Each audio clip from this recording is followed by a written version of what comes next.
Hello મિત્રો, કેમ છો? બધા મજામાં ને? આજે આપણે વાત કરવા જઈ રહ્યા છે ગાજરના હલવાની. તો સૌપ્રથમ ગાજર લઈ લીધા છે, તેને ધોઈ નાખ્યા છે. ત્યારબાદ તેને છીણીને એકદમ ઝીણા ઝીણા કરી દીધા છે. પ્લેટમાં લઈ લીધા છે.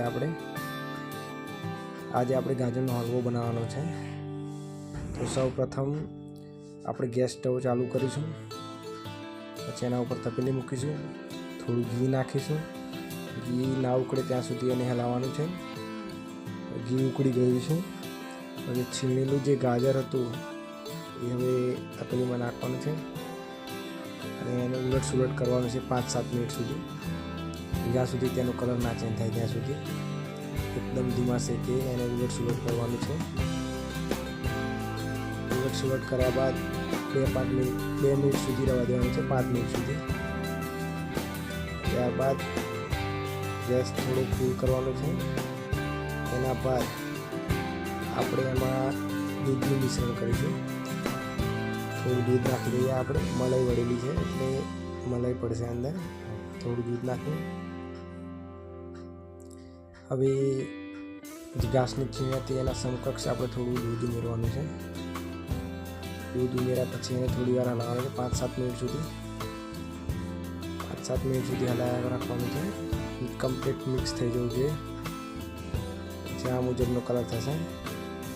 એના પછી આપણે થોડી ખાંડ મિક્સ કરીશું, જે મુજબ ટેસ્ટ હોય. અમુક લોકો ગળ્યું ખાતા હોય, અમુક મોડું ખાતા હોય, ડાયાબિટીસ વાળા થોડું ઓછું ખાતા હોય, એ મુજબ ટેસ્ટ.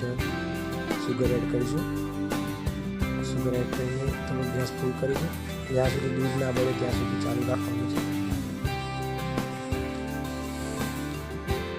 દૂધ નાખ્યા પછી મિત્રો 5-7 મિનિટ સુધી ગેસ ચાલુ રાખવાનું છે. આ ડ્રાયફ્રૂટ લઈ લીધા, કિસમિસ, સુકુરી દ્રાક્ષ છે, આ કાજુ નાખી દીધા, આ બદામ નાખી, અને અંદર ઇલાયચી બી છે, એ બંને નાખી દેવાના છે.